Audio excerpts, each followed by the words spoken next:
Welcome, everyone, and thank you for joining us today for our digital marketing webinar titled Content Marketing for the Life Sciences. This is Andy Henton from Inside Scientific, and it's my pleasure to be your host for today's event. As usual, we have a full session planned today, packed with valuable insights, best practices, and material tailored to address the fantastic input that was collected during our registration process. So I speak for everyone that's been a part of this webinar production, in first saying thank you for sharing such detailed information about your current content marketing goals, challenges, what's working, what isn't, and most importantly, how you're looking to use content marketing moving forward. So let's get started. Frank, feel free to begin when you are ready. Thanks, Andy. Hi, everyone. Thanks for tuning in. My name is Frank Barker, and I'm the marketing manager here at AZO Network. We very much hope that you will leave the webinar today with some actionable insights into how you can develop your own content. We've positioned today's webinar with a life science audience in mind, but a lot of what you see today is applicable to all walks of science. The format for the webinar today is a brief introduction to AZO Network and News Medical Life Sciences. We then move on to our subject experts, who collectively have over 50 years experience working within digital marketing. I should add that we want this to be a really interactive experience so that you take away as much as possible throughout the webinar. So we urge you all to use the resource center to ask questions and find extra takeaways where possible. Now, first of all, I'd like to give you a very short introduction into our marketing science journey.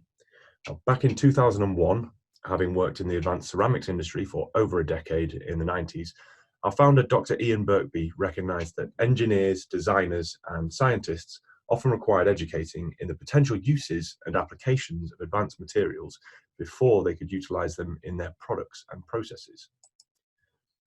Now, this recognition of market demand, coupled with the emerging power of the internet, led to the launch of our first site, azon.com, or the A to Z of materials, in 2001. Now, by 2003, we had hit 3 million visitors for the first time with Azon. And now we started to add more to our offering with News Medical Life Sciences, AZO Nano, and AZO Optics. In the years that followed, we added 6 more websites, another 50 million visitors, and we're in a position to take it to the next level with our first round of capital raising in 2012. But throughout our journey, we've always stayed true to our principal aim: sharing science, technology, and medical stories with people who can make a difference. Now, we're often invited to teach content marketing internally for a lot of companies, and we'll often be found exhibiting or even guest speaking at industry-leading events such as PitCon, Analytica, and Neuroscience, to name a few. Now, for all digital marketers in 2019, and no doubt one of the reasons that you're all here today is that one of our key challenges is that B2B prospects conduct around 12 searches before engaging with a specific brand.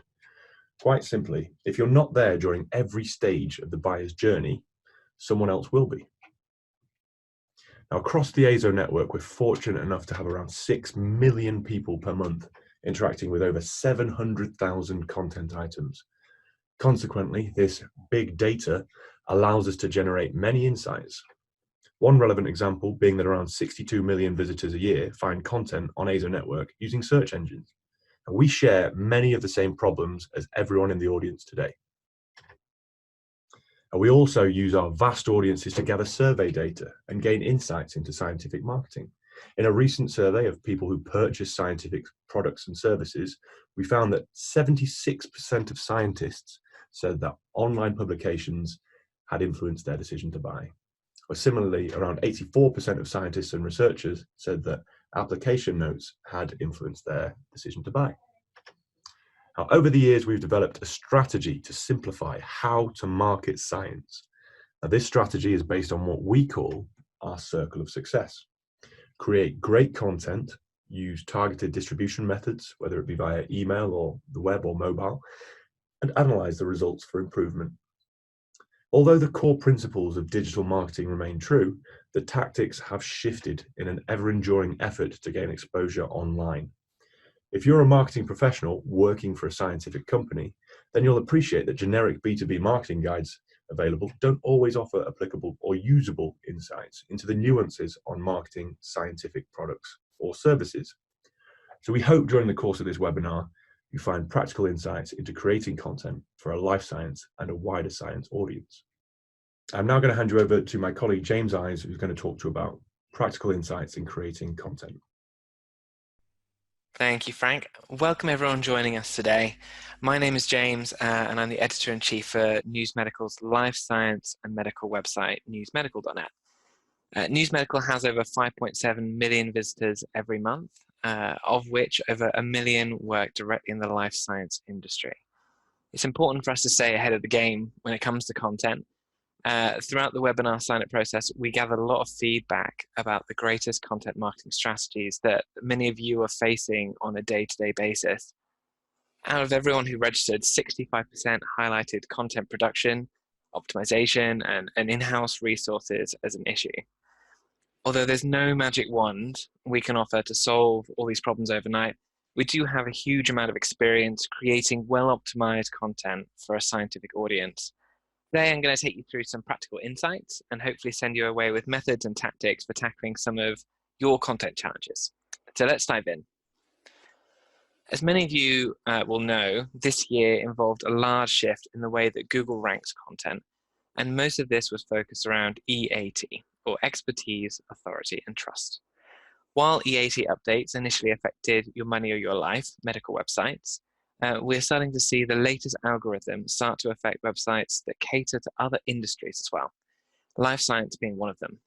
So what is EAT? So expertise is about whether the people writing content for your website are considered to be experts in their respective fields. It's important to demonstrate your level of expertise on every piece of content that you produce. Authority is about your brand reputation. If people are linking to your website and talking about both your website and content producers on social media, you'll be seen as an authoritative figure by Google. Trust is a measurement of credibility and authenticity. It's important that your site is secure from a developmental perspective and also provides users with good customer services. Good is now measuring the trustworthiness of a brand or website using the same types of factors that a real person would. To put this all together, Google is scrutinizing your brand, your website, and your content to determine whether a real person should trust the information that you provide. Throughout this webinar, I'll be referring back to these 3 core values so that you can begin future-proofing your content.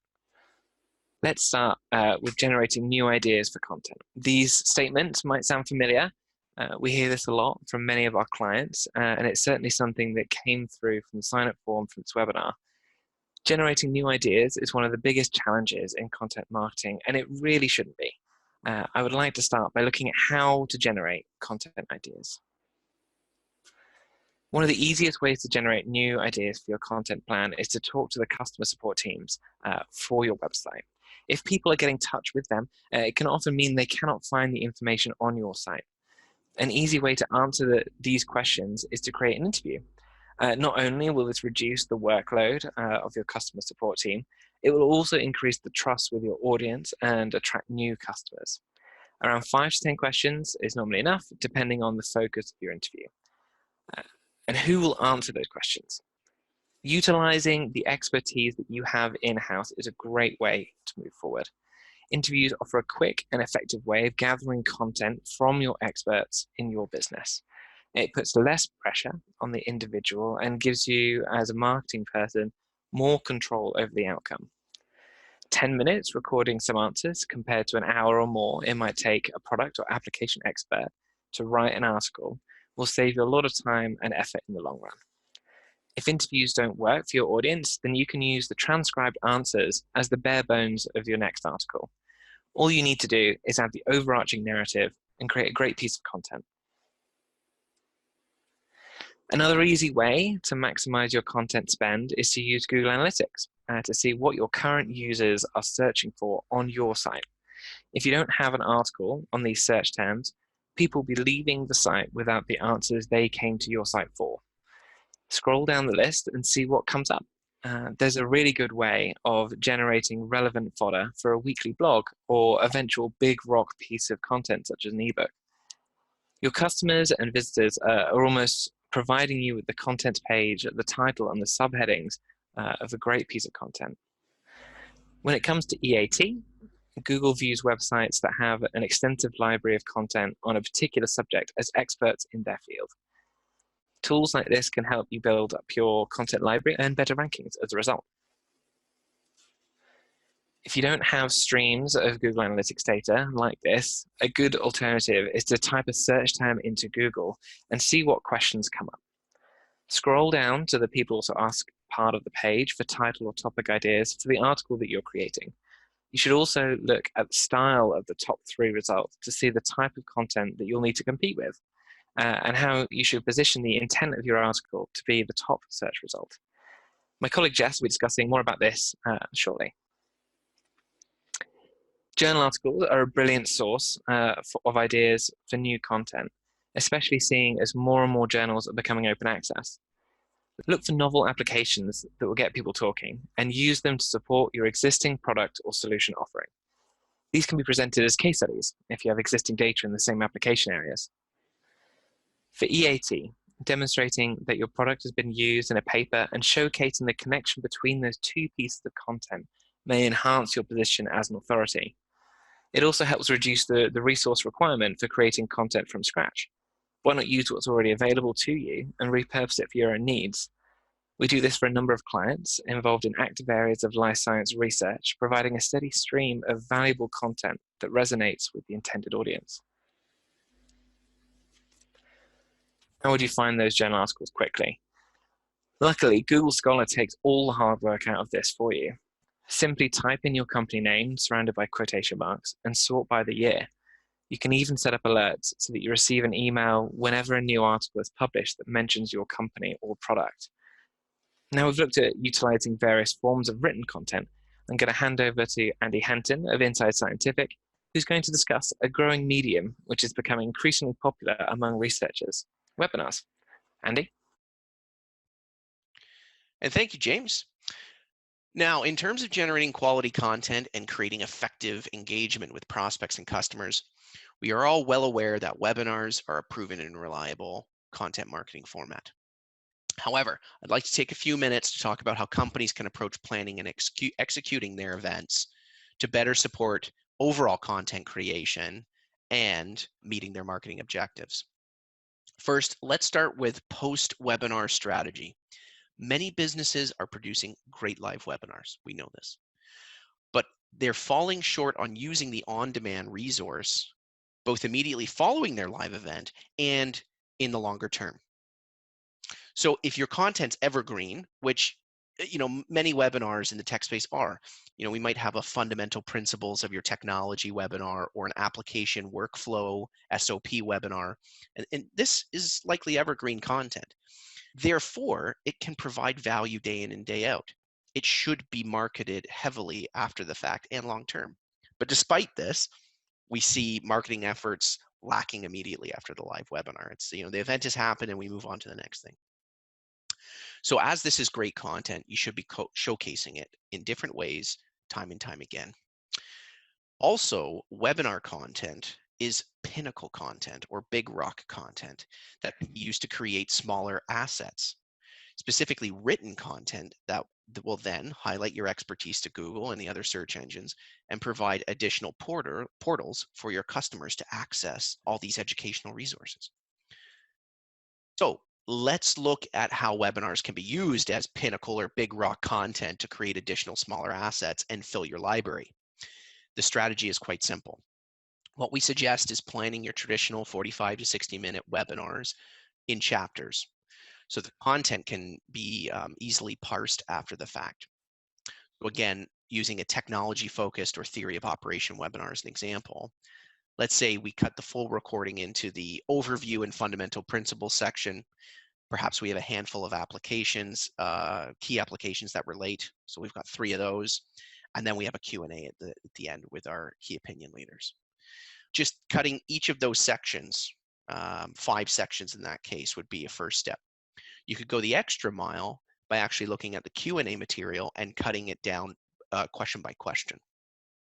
By applying these simple video cuts, you're now going to create a minimum 5, but likely up to 10 or more new content pieces, which you could then create new landing pages, all optimized with headers and keyword rich, and help people navigate a larger piece of content or a larger subject matter easier. And if you're really keen, you can go the extra mile and go beyond what you have in video from producing your webinar, but add on other media types that relate to the same subject. So these could be application notes, blogs, and just any other content piece that pulls on the same subject. And of course, all of these smaller pieces or all of this micro content should have call to actions that drive people towards the full on-demand webinar or other assets where you feel you can pull their personal information in exchange for access. And I think the final tip on all this is to ensure that in all of these smaller micro content pieces, you've provided an opportunity for viewers to submit feedback. This is where your audience can bring more ideas to your team, which will then guide future content marketing efforts. Okay, and so my final tip about webinars and how they can be used to support your content objectives is all about format. We often think of live educational webinars as this 60-minute session, typically led by 2 to 3 presenters, and we close with the 10 to 15-minute Q&A. And while there's absolutely nothing wrong with that, and it is a fantastic format that has proven ROI, it doesn't necessarily fit every subject matter or the objectives you might have in mind. So I suggest removing the typical boundaries relating to duration and format when thinking about how you could plan your next webinar. Start with the end in mind and plan the event based around your desired outcome. So here I've put together a chart that will hopefully help with planning or conceptualizing what webinars could look like for your company in the future. Of course, this is accessible as a resource, so you're welcome to download this at any time. And with that, I'll pass things back to you, James. Thanks, Andy, for sharing your insights into webinars. That leads on to another great content solution, the ebook. Similar to gated webinars, ebooks are a great resource to drive downloads and leads, and also to chapterize and provide micro moments that can resonate with a diverse audience. In this example, we turned an ebook into a series of articles that each flowed from one to another. They all ranked well individually and boosted each other with calls to action that linked through to the next article in the series. The final article links through to a product that has been mentioned throughout all 3 articles in the series, and this has an additional benefit. Internal linking is a major ranking factor for Google, as it shows that you have a comprehensive set of articles on a topic. So it's a win-win. So how do you produce this content? We'll start with the planning. It's important to ensure that a person writing the content understands the audience that it's intended for. Using a brief template can be a useful way of streamlining this process. It will reduce your workload and cost in the long run, as it outlines the components, direction, and technical level that's required. It can also be especially useful when resources are short and you need a standardized way of communicating your goals for each piece. We run the exact same system with our clients, and the process is simple. The client tells us what they want to write about. We go off and write it ready for their approval. And the outcome is a well-optimized piece of content with a specific intention and audience.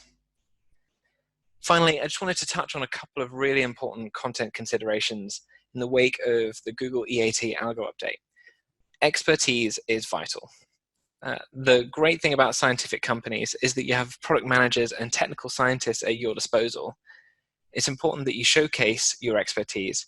This means showing Google that a person who you're interviewing or author that's writing your content is qualified to talk about that subject.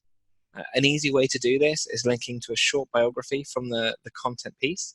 You'll also want to link through to their social media and LinkedIn profiles to prove that they're a real person.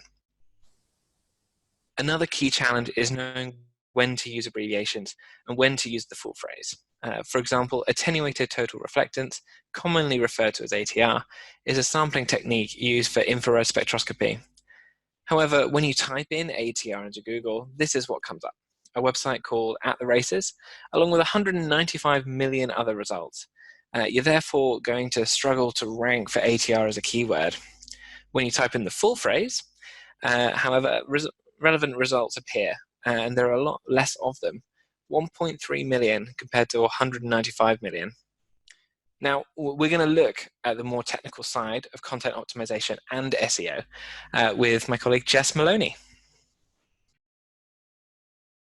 Hi everyone, my name is Jess Maloney and I am an SEO account manager here at AZO Network. Today, I'll be providing you with an overview of the content optimization considerations you need to be making when you're putting together a life science content marketing strategy. We're going to be discussing these considerations with SEO in mind, but we do also have an SEO webinar coming up in November which will cover SEO in much more depth. So let's dive straight in.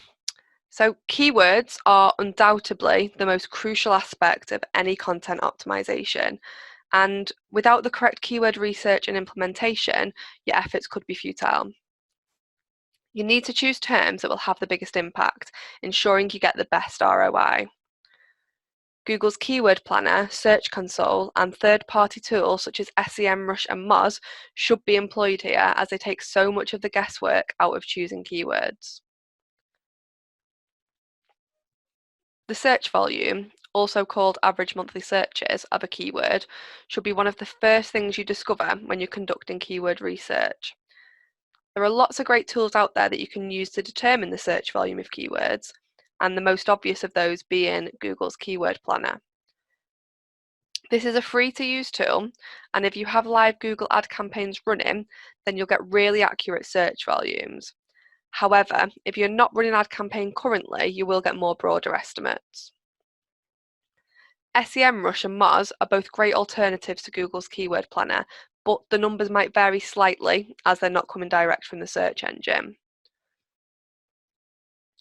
In the example you can see here on screen, we've used Google's Keyword Planner to look at a few life science variations. If we start by looking at the life science marketing versus life sci marketing example, life sci marketing has 0 searches per month. So, if you were to optimize your site for this term, and even if you got the top position for it, the traffic you'd get from it would be little to none. There can also be really significant differences in search volume with only a slight variation of keywords. Life science has over 100,000 more searches per month than life sci. However, it's not as simple as choosing a keyword with the highest search volume, as typically the terms with the highest volumes are notoriously competitive to rank for. You also need to consider things like the intent of your content item and the intended audience, and we will look at both of these in more detail in a moment. You really need to consider the competition of your keywords when you choose them. The life science industry is very concentrated with many different companies vying for the top spot. As I've just touched on, the keywords with the highest search volume are often the most competitive, because if you can get that #1 position, the traffic you'll gain will be huge. The websites that often get these competitive top spots have very sophisticated SEO strategies set up, and they can't be achieved with just keyword targeting alone. We will explore SEO strategy in more detail in the SEO webinar next month. Instead of targeting the high search volume, highly competitive keyword terms, it's often a really good tactic to focus on the mid to low volume keywords, as they provide a quick win. For example, if you target a keyword term with an average of 200 searches per month, and we know that the top position gets 34% of the clicks, you're going to get 68 new users to your website. If just 10% of those turn into relevant leads, you've got yourself 6 new prospects. So you've checked the volume of your keyword choice and checked the competition, but is it relevant? Being an expert in your field, it's very easy to assume that the terms you use every day are universally known. This is a common issue with life science specific keywords. If we look at this example of PET, or positron emission tomography, you can see if you search for the abbreviation, Google provides you with results that aren't relevant to who you'd want to target. Whereas, if you search for the full term, the results are extremely relevant. While this example might sound obvious, there are lots of keyword variations that can decrease your relevance, so it's always worth doing a quick search to see if Google provides results that you'd want to be found for yourself. Any SEO strategy needs to incorporate regular content.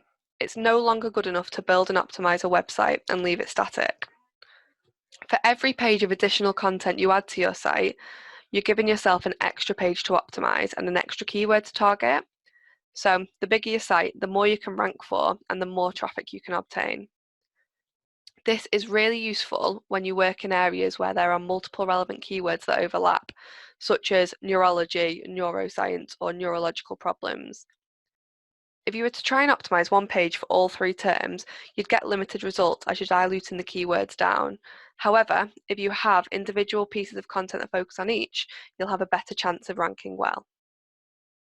Regular content can also be used to help build an internal linking structure. Internal links are really valuable in SEO, as whenever a search engine crawls your page and clicks through an internal link, it considers that link relevant to the next page. For example, if you had a blog post covering neurological diseases and treatments, and within this blog you link the term neurology through to your main neurology page, you will be telling search engines that this page is really relevant for the term. Finally, regular content also has a technical SEO benefit. When you add new content to a site, it encourages search engines to crawl your site again. So more content equals more crawls, and more crawls equals more chances to rank well in search engines. Next, we'll be discussing search intent, which is the idea that whenever a person uses a search engine, they do so with an ultimate goal in mind. This is by no means a new concept. In fact, the idea of intent is ingrained in how search engines like Google function. In a nutshell, Google uses algorithmic machine learning to rank SERPs in order of relevance.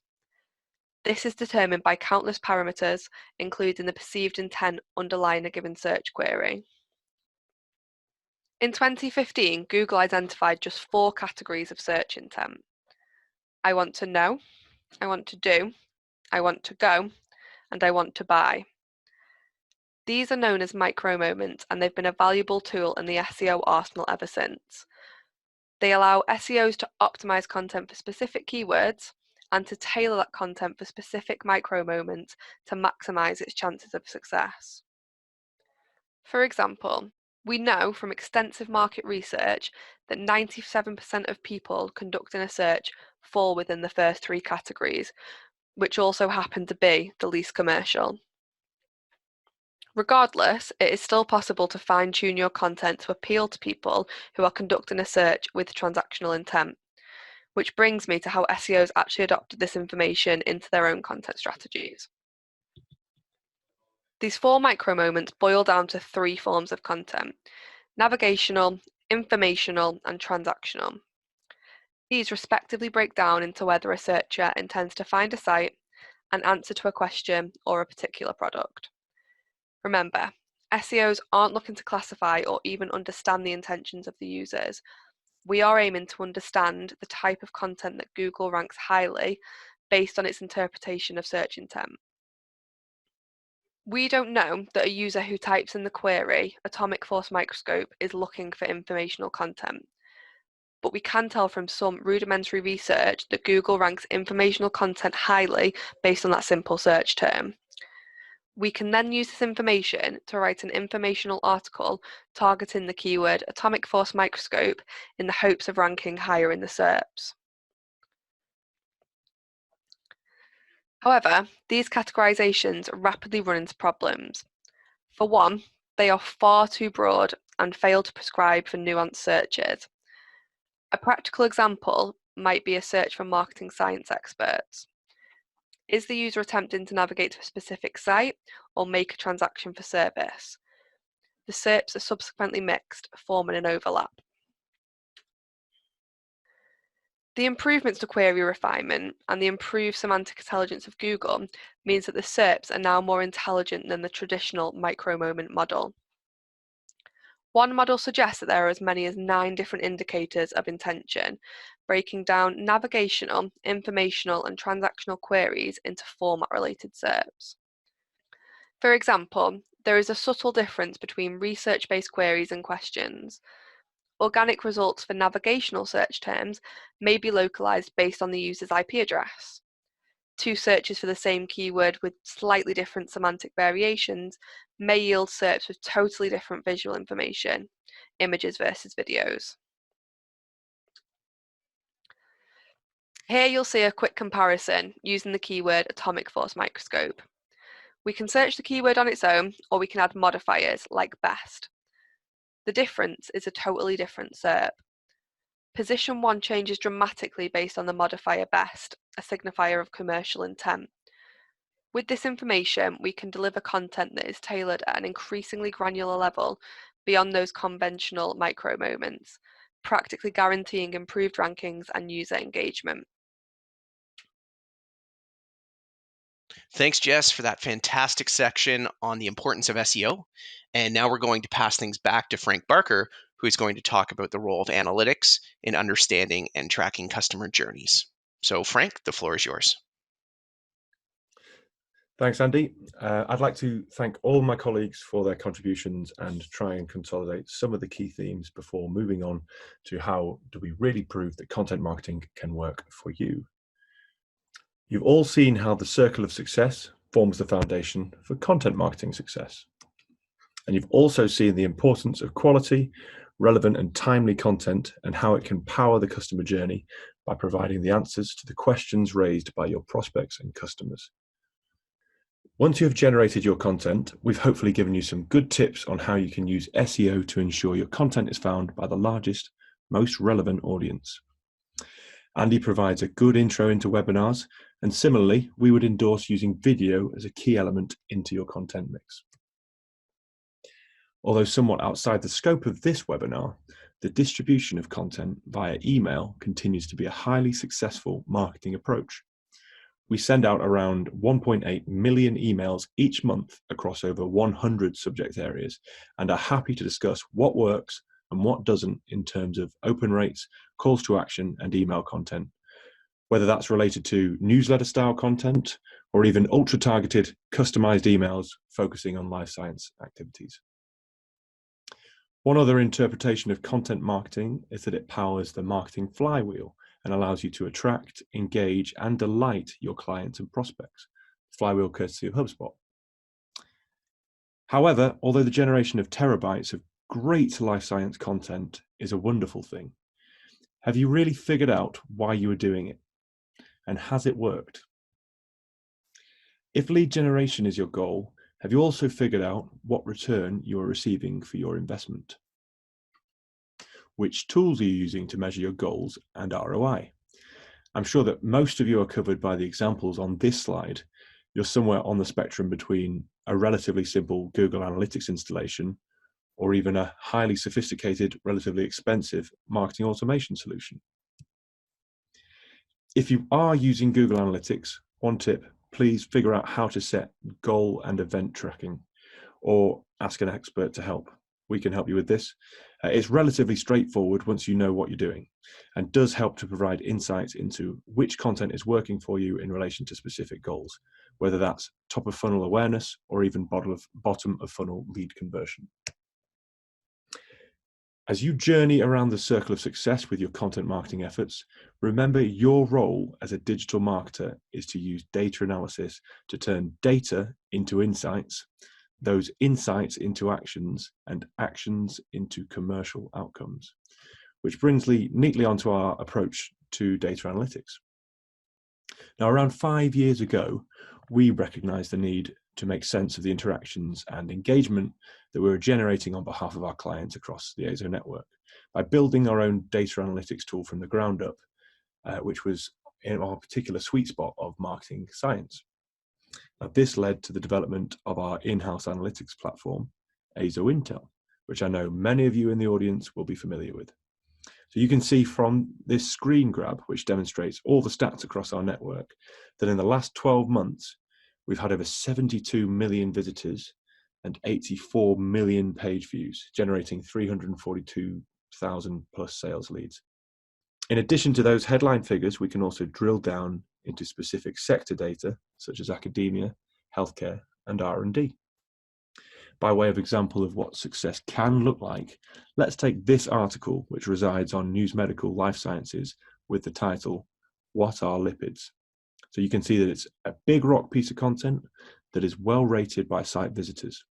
It's written and reviewed by individuals with the aforementioned expertise, authority, and trust, and it currently occupies #1 spot on Google out of 91 million entries.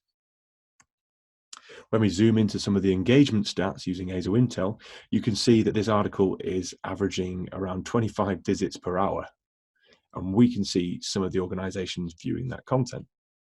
Furthermore, whenever there is a specific data capture on your content, we can view insightful, granular data. We then use this data to score the lead objectively and automate any follow-up between sales and marketing. So with a simple lead scoring framework and an API, this is how we would automate the lead scoring and distribution process. In essence, we score leads on 2 types of data, implicit and explicit, or quite simply, physical characteristics and lead behavior. So physical characteristics can be anything from job title, country, company size, seniority, etc. And lead behavior can be scored by browsing history, email responses, completed forms, or brochure downloads. So to give you an example, if you imagine a head of R&D research lab responds to your email campaign, then browses your solutions pages before requesting a quote, these are all positive contributions that would objectively contribute to a high lead score. Head of R&D as a job title scores 10 points. US company scores 20 points. Fortune 500 company scores 20 points. We can then factor in the score of the behavioral actions taken, and we have an overall lead score. You then just choose the threshold for a sales qualified lead, say greater than 50 points or 70 points, and you have an automated lead qualification and rota system. So there is much more information available about ASO Intel in the Resource Center, and we'd be more than happy to arrange a demo to show how it can help you on your website. So the data has spoken, and we're now at the end. We really hope that you've gained some actionable insights from today's webinar, and we welcome the opportunity for a more detailed chat at any of these events. I'm going to hand you back over to Andy as we prepare for the Q&A session. Andy. Thank you, Frank. And yes, at this point, we're going to move right into our Q&A session. I would just like to quickly mention that we will also have Matt Pullen from the ASO team joining us for the remainder of our webinar. So welcome, Matt. All right, I'd like to direct our first question to you, James. And the question is, what are your insights on the life science industry in terms of desired content? Yeah, I mean, the key desire for all content, for all people, is always the same. It's just to reach new people.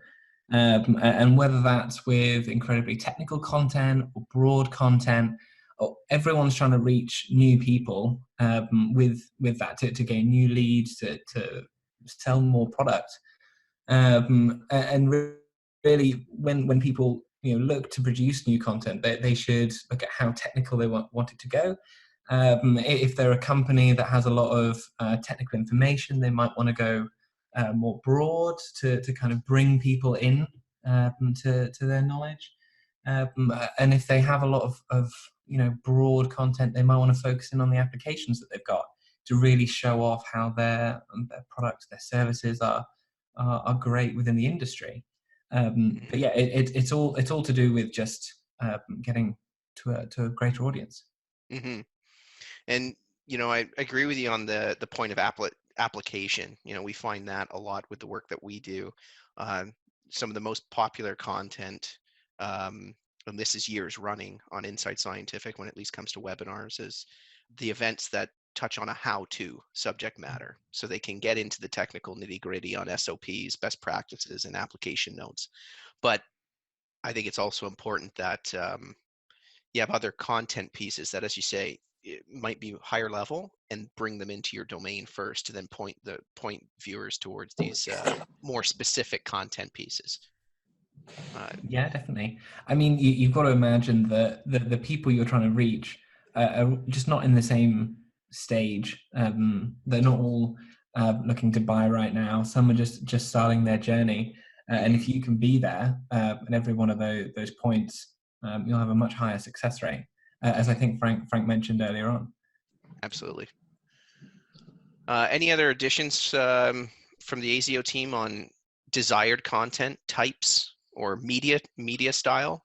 I think it's really important to sort of understand either the questions that you're asked and having content available to answer those questions, and also where you want to be considered from a thought leadership perspective or a general awareness perspective. Every piece of content that you create is going to be answering a question to someone.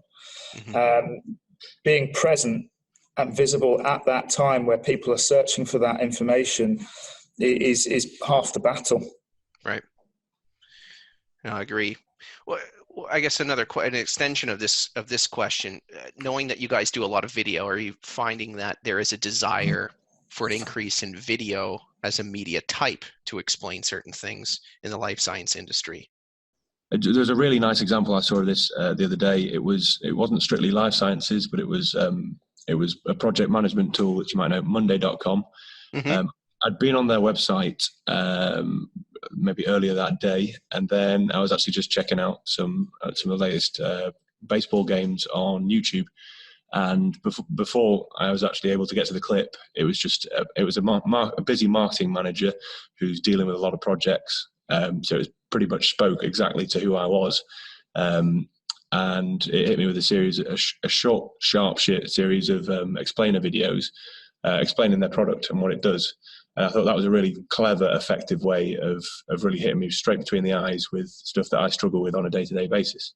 So It's when using video in conjunction with clever retargeting or social media strategy, it can be extremely powerful. Yeah.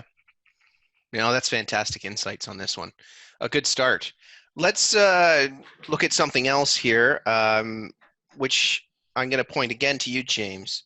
But we've had some questions come in about creating effective methods and ways to get visitors to engage your content, but be willing to share their contact information in that process. And this subject is trending right now, I guess we could say, with the subject of GDPR and just internet privacy trends being on the rise and of an increased awareness over these last year and continuing through right now. So let's talk about that for a bit. Okay. I think really, when you're thinking about content that you create, it's all about, relevance, value, and above all, trust from the user to make sure that they can trust you. The most successful businesses will teach their audience about their subject matter. And if you're creating valuable content that answers the questions your target audience are asking, then you're building that trust and showcasing your expertise. To that end, people will have no problem passing on their details because they feel confident in receiving a better value product. What puts people off is when they don't trust the site and are tricked by a title. They think they're getting one thing and they end up getting something else that's not of value to them.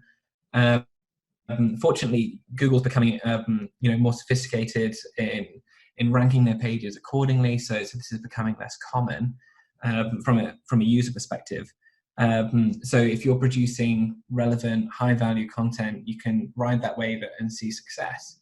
I would see that your form captures as a transaction or a trade. People view their personal information as a commodity that's highly valuable to them. As you said, and you've got to think, what are you offering in return? The myth that GDPR has killed lead capture is rubbish. We've seen more lead capture from European countries than ever before, and it's taken us less than 6 months to recoup all of the losses in our subscriber database from pre GDPR numbers. So we've made a lot of changes to make sure that our content is relevant, to make sure that we're offering something to our subscribers, and to highlight that we are a trustworthy source.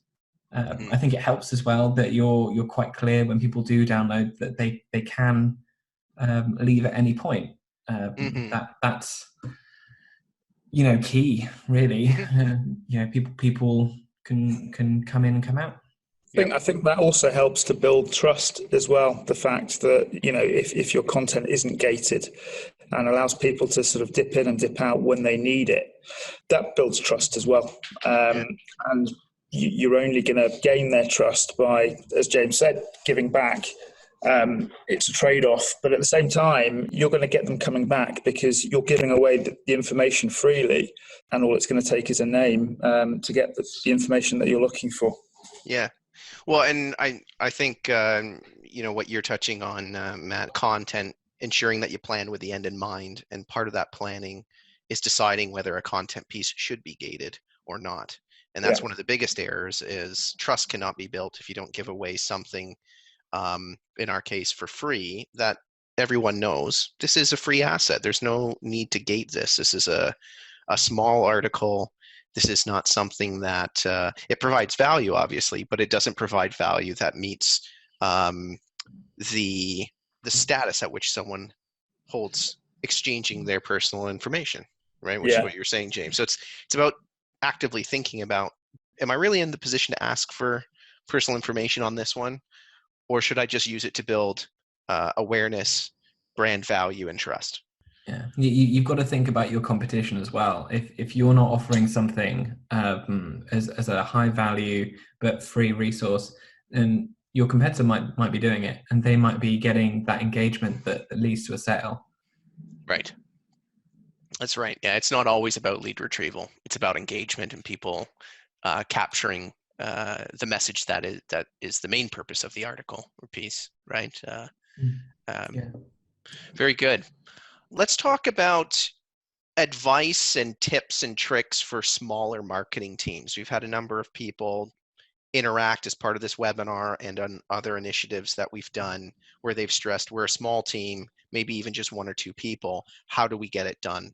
So Frank, maybe I'll ask that you take the lead on this one. Yeah, very pertinent to myself, having come from a small team where I wear a lot of hats. I get asked to do a lot of different things.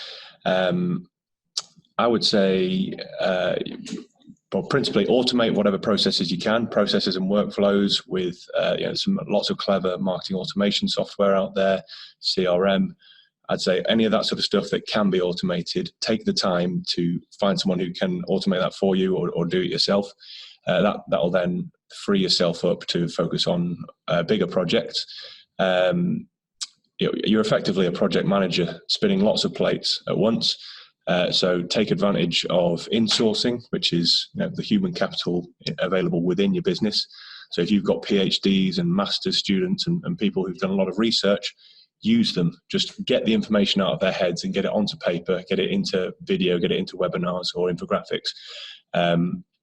It often helps if you can foster a lot of buy-in there from the company. So getting a lot of buy-in from the top down really helps in that instance.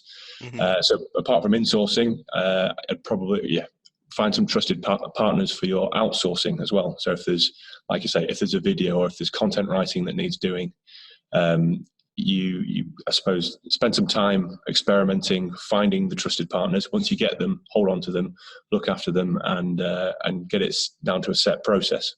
Mm-hmm. So I'd pretty much say automate where possible, insource and outsource any other sort of the remedial activities. Mm-hmm. I agree with this, and another thing that comes to mind is trying not to do too much, and this applies to small and large companies. I mean, it's all a challenge that's based on scale, right? The larger companies are trying to do a higher volume and often try to do too much at once, and the end result is a so-so piece of content or an okay webinar, but that's also because they're trying to do 10 at the same time, whereas the smaller team of 1 to 2 might be trying to do one webinar, one article, and one video, and they should have just picked one and done it really, really well. And that's what I find is that there's this maybe pressure because there's all these different ways to generate content and to win in the marketing world, generate leads, increase conversions.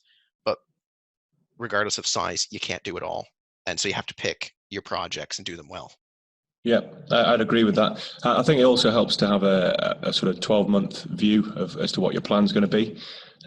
We often advise companies. In fact, we employ it ourselves. So we will be going to 4 different shows this year.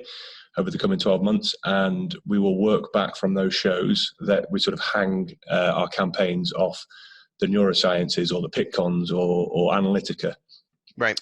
So we'll actually run webinars and ebooks and blog pieces in conjunction with those shows, so that by the time that we get to those shows, people actually know who we are and they come and speak to us on the booth. Right. Yeah, that's a good example. And I guess we have touched on this today's webinar, but also the big rock pieces and the example I shared, the Pinnacle webinar. When you're a small team, if you can try to knock off big projects, it makes that repurposing and cutting, cropping, and reusing materials to create smaller pieces of content all that much easier, which is the smart strategy, right? Absolutely, yeah. Yeah. Very good. Okay, let's. Here's another question. It is: do you have any suggestions for turning technical content into well-optimized and engaging online content? And Jess, maybe you could lead this one for us. Yeah, sure. So I think there's a few ways that you can approach this. For a bit of background, I think we view content at 3 different stages of a funnel. So we have the top of the funnel, the middle of the funnel, and the bottom of the funnel. Now, this has been touched on a little bit in previous questions, but top of the funnel content pieces are usually interest-based, general subjects, answer questions like what is or how to. And these pieces of content are usually most suited for SEO purposes because they are the traffic drivers. But within these, they do lose a lot of that technical content that you do want to keep in. Whereas the bottom of the funnel content is where most of the technical content would actually form. Now, if you can get these pieces of content ranking well and ranking, say, at the top of the search engines, they would have a low search volume, so you wouldn't get that much organic traffic to them, so you wouldn't get a great ROI on those. So my suggestion would be to get this technical content ranking would be to use what you've got, like Andy's just kind of touched on then, to cut it up into different pieces of content and create a series. On top of this series as well, what you can also do is create a top of the funnel piece of content that relates to this technical article, and within this top of the funnel content, you can provide links to the technical pieces to help drive traffic internally. Mm-hmm. Also, an area I touched on quite a bit before was the keyword research. So I'd highly suggest doing the keyword research in the area of the specific piece of content, just to make sure that the keywords you're choosing are going to be relevant and provide you with the right audience as well. Agree there 100%. Yeah, Andy. So we've actually, I think I touched on it before about the survey. So we've got tremendous data sets across, hundreds of thousands of sales qualified leads, with in conjunction with lots of content items. We actually, I think it's around about 90% of our sales qualified leads are driven by like 5% of the pages, which are ultimately the bottom of funnel product style pages. Whereas traffic is driven by the sort of top of funnel article, where the traffic drivers they'll probably get about 90% of the traffic, but they'll generate very few leads. But when used in conjunction with a product profile or a technical piece of content, and that's when you can sort of drive that conversion. I think it's also important to realise that not everyone is looking to buy now. Right. If you put this into real life, you're not going to go and walk into a car showroom and say, I'm going to buy this car right now. You're actually going to do your research on it. And research tends to start at the beginning, answering a question or realizing what you're looking for. And I think on average, someone might look at 5 pieces of content before they make a decision to even talk to someone. So it's the long game. You've got to be patient, but you've also got to be producing content that answers questions all the way through the funnel that Jess was talking about earlier. Mm-hmm. Yeah, and would you say that this is a strategy for having different type of CTAs on landing pages that are high end at or at the top or middle of your funnel? where you have these, you've got different types of people browsing. They're at different stages of the buying cycle, but these varied CTAs will then allow them to jump forward to say, yeah, actually, I need product information. I want to start looking at specs and really getting into the technical detail, versus someone who just needs to sign up to a dedicated list. Do you want to start receiving more information like this, right? So this varied CTAs, did you see that being effective to support this? Absolutely, this yeah. So we've actually done research on CTAs as well. We do a lot of A/B testing. If you're more specific, the more specific you are, use an action word. Say like to discover more about, I think it was Adipoclear Clear or ATP or whatever it may be. Sure. It's far more effective than just download article. If you're specific, you combine an action word with with something, a specific noun or a specific subject, then it yields far better results.